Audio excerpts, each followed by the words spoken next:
Muy bien. Bueno, a ver si aparece en grande. Me avisan. Sí, sí. ¿Aparece bien la pantalla? Perfecto. Sí. Bueno, buen día a todos. Primero, a los que nos salude, ¿cómo están? Hoy vamos a hablar acerca de lo que es el síndrome metabólico. Esta es una charla informativa, ¿sí? La idea es que cualquier duda o consulta que tengan me pueden ir preguntando. Y bueno, es un tema bastante importante también, como los que venimos tratando y hablando en las charlas anteriores, como vida saludable, como riesgo cardiovascular. Esto también es un tema esencial y súper clave en cuanto a la salud. Es una de las problemáticas también a nivel de la salud pública, ya que va en aumento. Así que bueno, es importante tener en cuenta cómo nosotros podemos abordarlo a través de lo que es la medicina y la salud, ¿sí? Bien, primero vamos a definir a lo que es el síndrome metabólico. ¿Qué es un síndrome? Primero, como todo síndrome, es un conjunto de signos y síntomas. En cuanto al síndrome metabólico, es un grupo de condiciones que se presentan en forma conjunta que aumentan lo que es el riesgo de tener enfermedades, ya sea a nivel del corazón, enfermedades cardíacas, el riesgo de tener diabetes tipo 2 y accidentes cerebrovasculares, como nosotros conocemos, ACV. Aumentan estas tres patologías. Este síndrome se caracteriza por lo que es obesidad abdominal principalmente, niveles altos de azúcar en sangre, es decir, una glucemia elevada, presión arterial alta, colesterol anormal y niveles altos de triglicéridos, que es lo que nosotros vemos en los laboratorios que uno se hace de rutina, ¿no? También a este síndrome se lo puede denominar como un síndrome X, que es por lo cual muchos pueden escuchar que llaman también al síndrome metabólico. Bueno, en cuanto a la prevalencia del síndrome metabólico, tenemos que el porcentaje de la población que padece este síndrome varía en cuanto al país, en estudio, la raza, la edad, el género y demás, ¿no? En países en vías de desarrollo como el nuestro, las cifras aumentaron drásticamente en los últimos años, igualando prácticamente lo de los países industrializados, ¿sí? Acá en Argentina tenemos que un estudio en los últimos años muestra que la prevalencia del síndrome metabólico fue del 27,5% a nivel poblacional. Se demostró que fue más elevada en varones que en mujeres, en un 29% versus un 27,4% respectivamente. Y en orden de frecuencia, los componentes del síndrome metabólico más comunes fueron las dislipemias, que son los problemas a nivel de lo que son las grasas en sangre, como hablamos del colesterol, los triglicéridos y demás. La presión arterial elevada es una de las características que presenta la población que padece este síndrome metabólico, la obesidad y la diabetes. Los datos muestran que la prevalencia de este síndrome es muy alta, ¿sí? Lo que presenta un gran problema a nivel de lo que es salud pública, que en nuestro país tenemos que empezar a abordar desde el lado de la prevención, ¿no? Porque vemos que está aumentando el número en cuanto al número, ¿no? Y la cifra. Bien, ¿qué riesgos tiene el síndrome metabólico que nosotros tenemos que saber? Una persona que tiene síndrome metabólico posee un riesgo de muerte aumentado por 2, riesgo de contraer una enfermedad cardiovascular o ACV aumentado por 3, riesgo de diabetes aumentado por 5 o por 6, ¿sí? Y ahí vemos en la imagen del costado lo que sería bueno, presión alta, sobrepeso, colesterol y aumento de azúcar en sangre, que es la glucemia, ¿no? Que es lo que forma parte de este síndrome. ¿Cómo se produce el síndrome metabólico? Tenemos que la causa se desconoce, o sea, no es algo que sea, sí tiene componente genético, la genética puede afectar bastante, o sea, puede predisponer a la persona a tener síndrome metabólico, pero la causa en sí primaria es desconocida, ¿no? Porque son causas más que nada secundarias. La mayoría de los pacientes tienen una edad considerablemente mayor, son obesos, sedentarios, tienen cierto grado de resistencia a la insulina, que es la principal causa también que genera este síndrome, y es lo que vamos a hablar ahora, ¿no? ¿Qué es la resistencia a la insulina? Se define como un defecto en la acción de la insulina que provoca un aumento de lo que es la insulina basal para mantener la glucemia en un rango normal. Bueno, para explicarlo de forma un poquito más sencilla, la insulina es una hormona que produce el páncreas.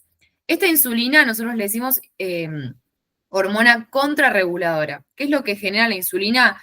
Que los niveles de glucosa en sangre disminuyan. Es decir, como que regula la glucosa en sangre. Cuando nosotros tenemos resistencia a la insulina es porque justamente nuestro páncreas no está produciendo la suficiente insulina para regular estos niveles de glucosa en sangre, ¿no? Al principio, en la persona que está comenzando con signos del síndrome metabólico, tenemos que los altos niveles de glucosa en sangre hacen que el páncreas genere insulina y genere más insulina para tratar de contrarrestar esa glucosa en sangre hasta que se agotan las células. Entonces, cuando se agotan las células del páncreas, no tenemos insulina y la glucosa en sangre empieza a aumentar. La glucosa a nivel sanguíneo tiene muchas alteraciones que luego desencadenan lo que son las enfermedades que hablamos recién. El ACV, las cardiopatías, la presión alta y demás, que es lo que vamos a ir desarrollando ahora, ¿sí? Bien. ¿Cómo se produce el síndrome metabólico? Bueno, también tenemos el tejido adiposo, la grasa abdominal, juega un papel importante ya que produce la liberación de ácidos grasos libres y lo que son citoquinas, que nosotros llamamos células proinflamatorias, que generan un estado proinflamatorio, ¿no? Y un riesgo de aterogénico, es decir, de que se acumule grasa a nivel de las arterias. Eso se llama placa de ateroma, quizás a alguno le suena el nombre, pero es la acumulación de grasa en las arterias. Literalmente es como, imagínense que nuestras arterias son como una cañería en donde se empieza a tapar, ¿sí? Cuando eso se empieza a tapar es porque la sangre no puede circular bien y se empieza a tapar de grasa a nivel sistémico, ¿no? Así que eso es muy importante también para saberlo. El tejido adiposo hace que haya más cantidad de triglicéridos, que son las grasas, ácidos grasos libres, mayor colesterol total, más LDL, que es el llamado colesterol malo, y menos HDL, que es el colesterol bueno, que si quieren ahora lo explicamos un poquito, que termina produciendo un daño a nivel de lo que son las arterias, ¿sí? Bueno, acá hablando un poquito de la resistencia a la insulina. La resistencia a la insulina ocurre cuando las células de los músculos, la grasa y el hígado no responden como deberían a la insulina, que es lo que hablábamos hoy, ¿no? Una hormona que produce el páncreas y que es esencial para la vida y para regular los niveles de glucosa, que es el azúcar en sangre, ¿sí? Por diversas razones, las células responden de una manera inadecuada a la insulina, ¿sí? Y significa que no se puede absorber la glucosa en sangre ni almacenarla, es decir, empieza a haber más niveles altos de glucosa en sangre y se genera esta resistencia a la insulina, ¿bien? Bueno, criterios diagnósticos para el síndrome metabólico, que es lo que tenemos que tener en cuenta para decir, bueno, esta persona a nivel médico está teniendo síndrome metabólico, tenemos varios, pero tiene que tener al menos 3 de los siguientes criterios que vamos a mencionar ahora. Sería un perímetro de cintura mayor a 102 centímetros en el hombre y mayor a 88 centímetros en la mujer. Ese es uno de los criterios. El segundo criterio es glucemia mayor a 100 miligramos decilitro en ayunas, ¿sí? En un laboratorio que nosotros tengamos en ayunas. Triglicéridos mayor a 150 miligramos mililitro, perdón. HDL, que es el colesterol bueno que nosotros decimos, menor a 40 en el hombre y menor a 50 en la mujer, y una tensión arterial mayor a 130-85 milímetros de mercurio. En realidad, en cifras de hipertensiones sería entre 140 también, 140-90, como lo define también la Sociedad Argentina de Cardiología. Bien. ¿Cómo se mide el perímetro de la cintura? Sí, ahora lo pueden hacer incluso en sus casas. Es importante, pero más allá de eso, también en los controles médicos es importante que sea constatado por un profesional, ¿no? Un profesional de la salud. Es importante medirlo bien, ya que si se mide fuera de la altura de la cintura puede dar un valor erróneo, ¿sí? Debe realizarse en posición de pie al final de una aspiración normal, bueno, con los brazos a cada lado. Y esta medida es la que más se tiene en cuenta porque juega un papel muy importante en lo que es la grasa abdominal. La grasa abdominal es un criterio importante para hacer el diagnóstico de síndrome metabólico. Bien, glucemia elevada versus diabetes. Cuando nosotros tenemos la glucemia elevada, quizás algunos se hayan realizado algún tipo de laboratorio y demás y ven que salió un poquito alterado lo que es el valor de la glucosa en sangre, Pero eso no significa que ya sea diabetes, no. Para que sea diabetes tiene que haber otros estudios que lo confirmen y demás, para que uno diga, bueno, esta persona tiene diabetes diagnosticada, ¿sí? La glucemia alta no es más que un valor aislado de azúcar en sangre, ¿sí? Valores mayores a 110 no es que se consideran prediabetes, sino más bien tiene que hacerse la persona a otro laboratorio para estudiarse si realmente es una persona diabética, ¿sí? Bien, la diabetes en sí establecida es cuando los valores de glucosa están por encima de 126 en ayunas, ¿sí? Y trae también los síntomas característicos de la enfermedad, ¿sí? Como, por ejemplo, aumento de la orina, ¿sí? La persona empieza con aumento de orina, eh, aumento de la sensación de hambre, ¿sí? La sensación de sed, tiene otros síntomas también que genera el cuadro de diabetes, ¿no?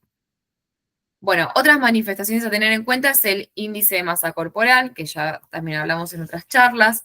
Esto es muy importante también para abordar a la persona en cuanto a lo que es el estado nutricional, ¿sí? Y si está en su peso adecuado y demás. Bueno, tenemos la acantosis nigricans, que esto es un signo característico de la resistencia a la insulina. No sé si alguno lo habrá visto en alguna persona, algún conocido, o incluso en sí mismo, que a nivel del cuello se ven como unas rayitas blanquecinas, ¿sí? Que contrasta con un crecimiento oscuro de la piel, ¿sí? Que se puede ver en el cuello, en las axilas, en ingles, en manos, y es un signo característico de la resistencia a la insulina, ¿sí? Que es importante tener en cuenta ya que nos habla de que la persona puede estar teniendo resistencia. Bueno, santelasmas, que son acumulación de lípidos en los párpados, como vemos acá, por acumulación de triglicéridos. Nódulos subcutáneos por depósito de lípidos, que lo vemos acá en las manos y en las palmas principalmente. Y demás. Bueno, enfermedades asociadas con el síndrome metabólico. Tenemos apnea obstructiva del sueño. ¿Qué es esta apnea? Son las personas que durante la noche quizás roncan más de lo que deberían roncar y en cierto momento como que parecería que se quedan sin aire y luego siguen, ¿sí? Esto es una apnea obstructiva del sueño que es importante tener en cuenta en caso de que la persona no se esté estudiando, no se esté siguiendo con controles, puede ser un signo de síndrome metabólico, ¿sí? Esteatosis hepática no alcohólica, ¿sí? Es decir, el hígado graso, que nosotros conocemos. Enfermedad renal crónica, síndrome de ovario poliquístico en mujeres, niveles bajos de testosterona, disfunción eréctil en hombres y niveles altos de ácido úrico y gota, ¿sí? Bueno, ¿cómo nosotros abordamos el síndrome metabólico? El objetivo, o sea, del tratamiento no es el síndrome metabólico en sí mismo, sino los componentes, es decir, las enfermedades asociadas al síndrome metabólico que generan riesgo cardiovascular y demás cosas, ¿sí? Es importante que nosotros tengamos en cuenta que el abordaje del síndrome metabólico va a ser principalmente con hábitos saludables, como nosotros mencionábamos en las charlas anteriores. Esto lo que hace es disminuir los factores de riesgo que generan este síndrome. También se habla acerca de implicar a la familia, proporcionar información acerca de lo que es el sobrepeso, la nutrición adecuada, las complicaciones que puede tener la persona y demás, ¿sí?